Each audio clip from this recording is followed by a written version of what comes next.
Ayant été créés à son image, Genèse 1, 26-27, nous, les humains, aspirons à ce que la justice morale règne sur la terre et sommes indignés lorsque nous voyons l'injustice se produire autour de nous. Pourquoi cherchons-nous la justice pour les crimes? C'est dans notre ADN.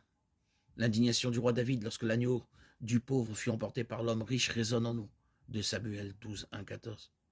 C'est pourquoi Nathan raconta cette histoire à David en premier lieu, car elle révélait l'injustice de David en lui enlevant la femme d'Uri. La prière de repentance immédiate de David fut efficace, car en admettant son péché contre Dieu, il reconnaissait la justice de Dieu. Le Seigneur dit à David, par l'intermédiaire du prophète Nathan, que même si son péché était pardonné, l'enfant issu de l'adultère mourrait, démontrant ainsi le fait que son péché devait encore être jugé. Quant à l'avenir, le livre de l'Apocalypse révèle la justice de Dieu dans toute sa gloire pendant les temps de la fin. Lorsque les saints assisteront à la destruction de la terre, leur chant sera celui du juste jugement de Dieu sur les habitants, pour leur péché ultime de l'avoir rejeté.